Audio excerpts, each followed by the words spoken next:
दोस्तों आज के इस वीडियो में हम बात करेंगे वन एंड ओनली IRCTC के बारे में। एक स्टॉक जो कभी मल्टी बैगर बनने जा रहा था, उस स्टॉक के अंदर ऐसा क्या हुआ कि वो स्टॉक क्रैश कर गया और उसके अंदर काफ़ी बड़ी मंदी देखने को मिली। इसके अलावा हम इसके स्ट्रॉन्ग पॉइंट, इसके वीक पॉइंट और ये भी डिस्कस करेंगे कि आने वाले समय में क्या ये हमें अच्छे रिटर्न बना के दे सकता है। तो बने रहिए मेरे साथ इस वीडियो में अंत तक। तो दोस्तों देख सकते हैं लास्ट ट्रेडिंग डे में इसने 0.57% के नेगेटिव में रिटर्न दिए हैं। वहीं हम बात करें पिछले 6 महीने के रिटर्न की तो 12% के नेगेटिव में रिटर्न है।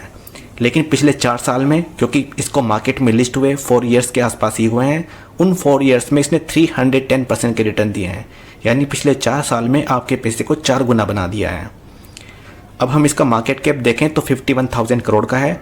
स्टॉक का PE देखें तो 51 का है, यानी ना ज़्यादा एक्सपेंसिव है और ना ही सस्ता है। अगर हम इसकी प्रॉफिट की ग्रोथ देखें तो 309 करोड़ के प्रॉफिट थे, जो बढ़ करके 513 करोड़ के हो जाते हैं। फिर वहाँ से गिर करके 187 करोड़ के हो जाते हैं। ये जो गिरावट आप देख रहे हैं ये कोविड की है। कोविड के समय में ट्रेन्स वगैरह बंद हो चुकी थी तो कुछ खास रिवेन्यू जनरेट नहीं हो रहे थे, इसी वजह से इतनी बड़ी गिरावट देखने को मिली। लेकिन फिर कंपनी करती कम बैक, 187 करोड़ से प्रॉफिट बढ़ करके 664 करोड़ के हो जाते हैं और फिर 1000 करोड़ के हो जाते हैं। यहाँ पर आप चार्ट पर देख लेते हैं, ये आपको जो एरो दिख रहा है ये कोविड का डिप है, यानी कोविड के समय में ये मंदी हुई थी इसके अंदर।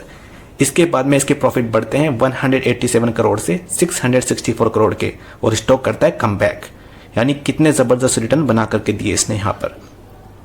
ये ऐसी मोमेंटम थी कि यहाँ पे आप किसी भी लेवल पर ख़रीदारी करते थे, 1 से 2 दिन के अंदर आपको रिटर्न मिल जाते थे। स्टॉक रोज़ की रोज़ 4-5% भाग रहा था, यानी बहुत ही ज़बरदस्त मोमेंटम बना हुआ था। स्टॉक के PE उस वक्त इतना बढ़ चुका था कि 220, 250, 300 तक को क्रॉस कर चुका था। यानी बहुत ही ज़बरदस्त PE में भी ग्रोथ देखने को मिल रही थी और स्टॉक के अंदर इतना ज़बरदस्त मोमेंटम था कि कोई छोटी सी न्यूज़ भी आती थी तो स्टॉक भाग लेता था। जैसे कि IRCTC ने कोई न्यू पैकेज निकाला, स्टॉक के अंदर अच्छा मोमेंटम आता था। जैसे ही IRCTC की न्यू ट्रेन लॉन्च होती थी वैसे ही एक अच्छा मोमेंटम आता था। यानी बहुत ही ज़बरदस्त ग्रोथ देखने को मिल रही थी। रिटेल इन्वेस्टर इसके अंदर भाग भाग करके खरीदारी कर रहे थे, भाग भाग करके एवरेज कर रहे थे। लेकिन फिर आता है कंपनी का डाउनफॉल स्टार्ट।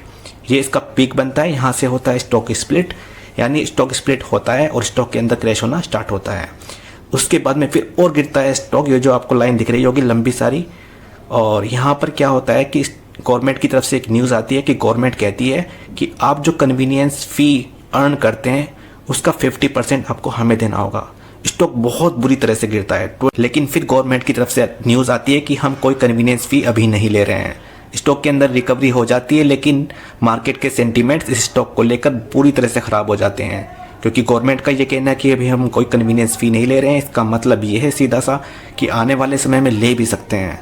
तो सेंटीमेंट्स ख़राब होते हैं, फिर इसको वो रेटिंग दोबारा नहीं मिलती है PE की और स्टॉक स्टार्ट हो जाता है साइडवेज स्टार्ट करना। यानी स्टॉक फिर ऊपर नहीं जाता, बस साइडवेज ही मूवमेंट करने लगता है।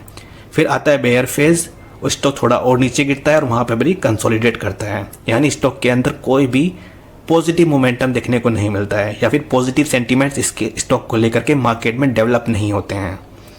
अब सवाल ये उठता है कि क्या आने वाले समय में इसके अंदर मल्टी बैगर रिटर्न मिल सकते हैं? क्या ये खोई हुई ख्याति को फिर से प्राप्त कर सकता है?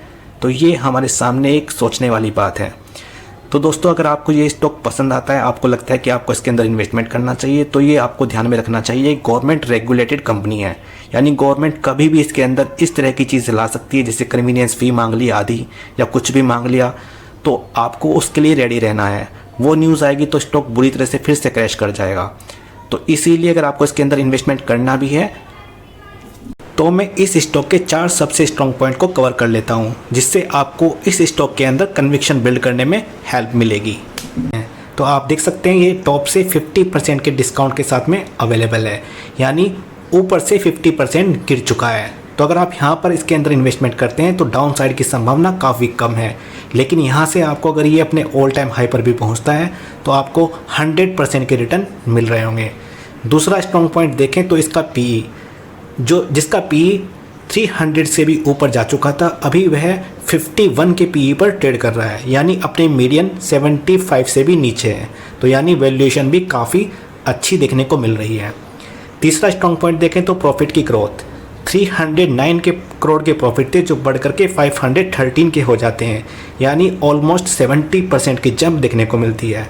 फिर आता है कोविड में गिरावट होती है, फिर वहाँ से काफ़ी अच्छी रिकवरी होती है और फिर 664 करोड़ से बढ़ करके 1006 करोड़ के हो जाते हैं 2023 में, यानी फिर से ऑलमोस्ट 70% की जंप देखने को मिलती है। यानी प्रॉफिट की ग्रोथ में कोई भी कमी देखने को नहीं मिलती है, जो कि एक बहुत स्ट्रॉन्ग पॉइंट हो जाता है। और चौथा और आखिरी पॉइंट इसके अंदर DIIs इसके अंदर लगातार ख़रीदारी कर रहे हैं। 5.22% की हिस्सेदारी थी जो अब तक बढ़ करके 10.06% की हो चुकी है, यानी DIIs का भरोसा इसके अंदर बना हुआ है। अगर FIIs की बात करें तो 6.42 से थोड़ा सा बढ़कर 6.53 हो चुका है, वहीं पब्लिक की हिस्सेदारी इसके अंदर कम हुई है। तो दोस्तों इस वीडियो में इतना ही। वीडियो पसंद आया है तो लाइक कर दीजिएगा, चैनल को सब्सक्राइब कर दीजिएगा और अभी के लिए बाय बाय।